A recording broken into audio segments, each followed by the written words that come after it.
Hello all and welcome to Station 204. Now for your space news today, November 20th, we have got some very expensive seats, a nicer observation of the sky, and the kickoff of a series of very complicated spacewalks. But of course, as we always like to start off space news, let's get right into space traffic.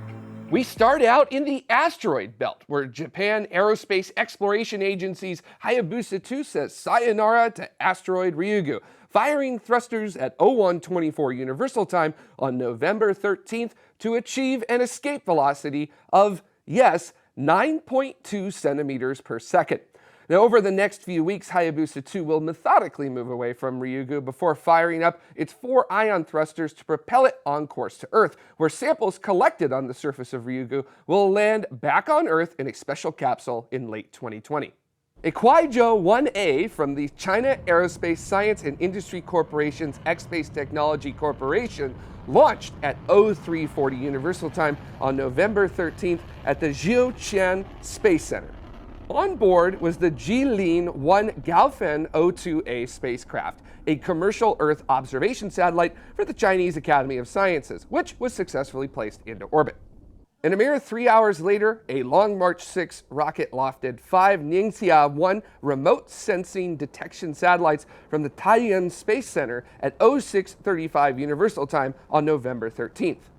Successfully placed into orbit, very little information is available about the Ningxia 1 satellites, but previous press releases imply that they are used for signals intelligence.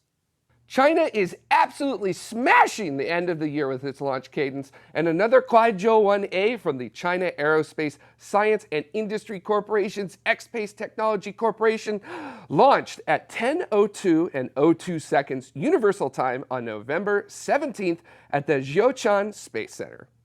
2 satellites were successfully deployed, with the only information about them being that they will be used for Ka-band communication tests. And hopefully my Mandarin this week was a little better than it usually is. And here are your upcoming departures.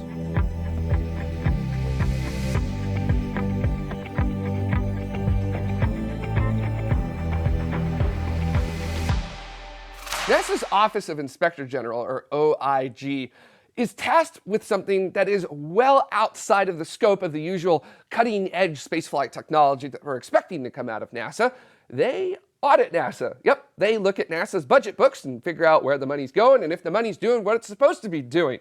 Now, I think that stuff like this, the politics of spaceflight and getting into the minutiae and the tiny bits about budgets and other things like that, is just as fascinating as the technological development itself. There's a real story to be told there, and OIG, well, they dropped a report recently, and it's about commercial crew, and some people are very upset about it. The main idea behind NASA's commercial crew program was to allow for American astronauts to once again be flying to the International Space Station on American spacecraft. The retirement of the Space Transportation System in 2011 marked the beginning of reliance on Russian Soyuz rockets and spacecraft to ferry American astronauts to the outpost in low Earth orbit. NASA has had to pay Roscosmos for seats on its Soyuz to the tune of $86 million per. Now, I don't have that kind of money, but NASA does, and it spends that kind of money in order to make sure that American astronauts are headed to the International Space Station. And commercial crew is supposed to lower that cost, but it would appear that one company didn't get that memo. OIG looked at the commercial crew transportation capability contracts from 2014, where Boeing was awarded $4.3 billion and SpaceX was awarded $2.5 billion. This covers 6 flights with 4 astronauts on board, up and down to the International Space Station. OIG then subtracted reported costs for the development of the 2 spacecraft, which Boeing Starliner cost $2.2 billion, and SpaceX's Crew Dragon came in at $1.2 billion. And after some more math, the report drops the hammer. SpaceX's Crew Dragon costs roughly about $55 million per seat, which is definitely well below the $86 million per seat on a Soyuz. But Boeing's Starliner, turns out it's $90 million per seat. So a program that was supposed to be cheaper has actually ended up being 5% more expensive. And as you can imagine, Boeing has publicly slammed the OIG report. They cited that Starliner needed more funding as it had to start from scratch, which I suppose is a good point considering Crew Dragon draws on quite a bit of what was developed for Cargo Dragon. In addition, Boeing cites an air quotes fifth person close air quotes with the amount of cargo a Starliner will be flying on each flight to the International Space Station, which to me is a pretty lame, eye-roll-inducing point. And let's not even get started on the $287 million that Boeing received to handle an 18-month gap that didn't happen, because would you look at that, no one has flown a crew yet. NASA, of course, also doesn't agree with the OIG's assessment of the costs of commercial crew. Now, just throwing this out there as a hypothetical, if NASA had paid SpaceX this same amount that they paid Boeing, Congress would have probably looked at the commercial crew program and said, well, that's too expensive, and not funded it, and we still wouldn't have commercial crew. In addition to that, if NASA gave Boeing the same amount of money that they gave SpaceX, Boeing probably would have laughed in their face and then not made Starliner, which means that we wouldn't have had commercial crew. Holy sh**. Politics is wild as hell in spaceflight, and maybe just as difficult as the engineering side as well. And there's a lot of action happening on the International Space Station over the next few weeks, as 3 more spacewalks are planned to start repairs to the Alpha Magnetic Spectrometer high-energy particle physics instrument mounted on the outside of the ISS. The first spacewalk, which happened November 15th, lasted for 6 hours, 39 minutes. Kicking off the most complicated series of spacewalks since Hubble repair missions, Italian astronaut and current International Space Station commander Luca Parmitano, along with American flight engineer Drew Morgan, spent their time setting up tools and equipment for the upcoming spacewalks. This included removing a protective debris shield and chucking it overboard. Zip ties and thermal blankets were also moved, helping prep the alpha magnetic spectrometer to be repaired, which is a difficult task considering it was not designed for any kind of repair at all. Parmitano and Morgan worked well ahead of schedule and completed several tasks that were originally planned for the spacewalk on November 22nd.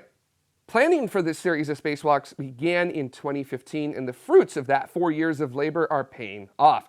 There may be a third and fourth spacewalk depending on just what exactly ends up completed during this Friday's spacewalk, which, by the way, on November 22nd, it's expected to start around 11:30 Universal Time. So jump on NASA's website, they stream it, and you can watch it live. And to talk about this week's space weather and a little bit about water in Europa, here's our own Dr. Tamitha Skov. Just as space weather begins to worsen for amateur radio operators and emergency responders, it picks up for aurora photographers. As we switch to our front side sun, you can see that bright region. That is a solar cycle 25 sunspot. That's region 2752. And you can watch it kind of fizzle and fade out as it rotates across the disk. You know, these new cycle sunspots, they don't last very long yet, but they're getting stronger. But just above that region, you can see that decent sized coronal hole. That is going to be bringing some fast solar wind here in the next day or two, and it could bring aurora down to mid-latitudes. The jury is now in. A new paper just out in Nature Astronomy has confirmed that Jupiter's moon Europa does indeed spout water vapor plumes from the oceans beneath its icy surface. Although NASA's Hubble Space Telescope has long spotted indirect evidence of these water plumes, until recently they only had a smoking gun. Now, along with observations made over the course of 17 days in 2017 from the Keck Observatory in Hawaii, researchers struck gold. Water.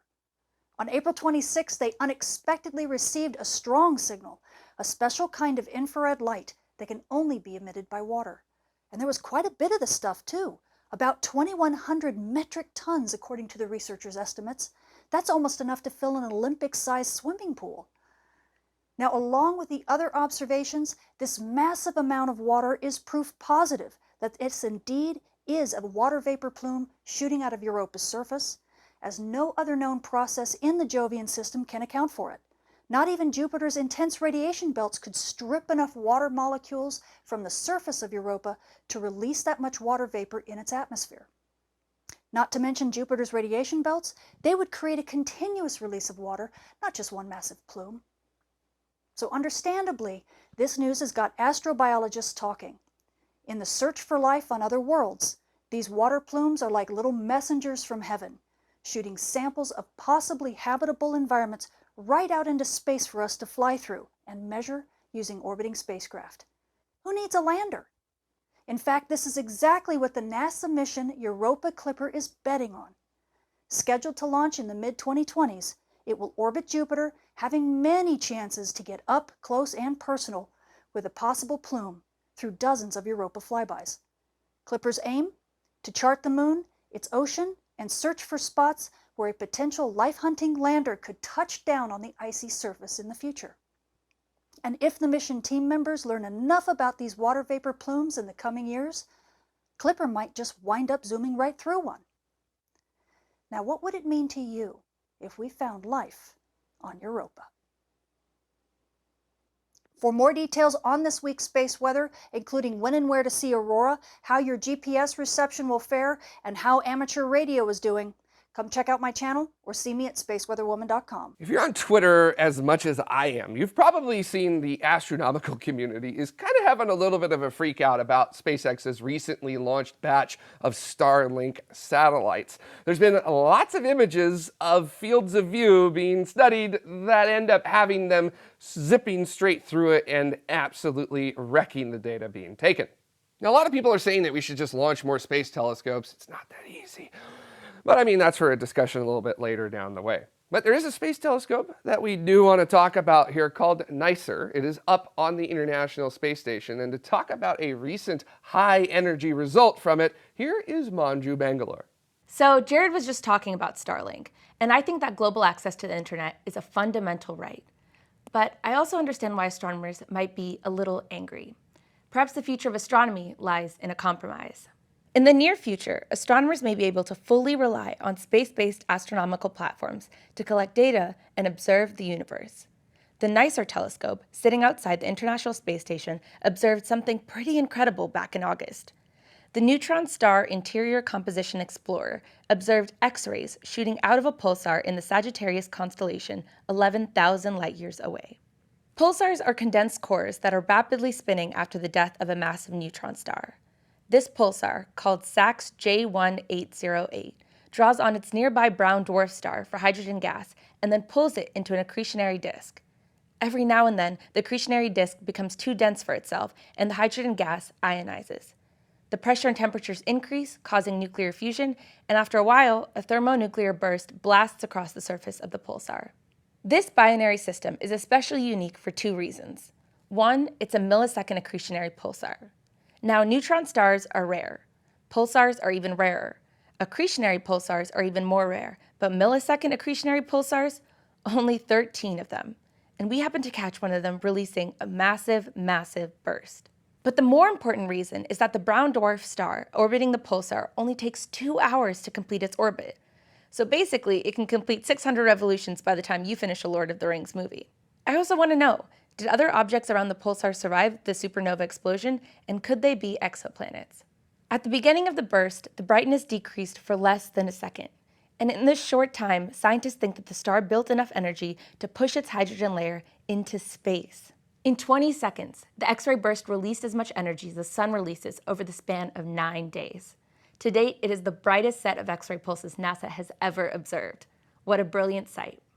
And of course, we want to give a huge shout out to all of the citizens of tomorrow. Without your help, we wouldn't be able to make any of this possible. No news, no letting off steam, absolutely nothing. So if you got something from us and would like to give something back, you can head on over to youtube.com/TMRO/join, and you can always head over to community.tmro.tv to find other ways to help. As always, hitting that subscribe and notification button, liking, sharing, and getting us in front of as many people as you can helps make it possible for us to pursue the core of our mission here at Tomorrow, which is to get everyone excited about space. So until the next space news, keep exploring.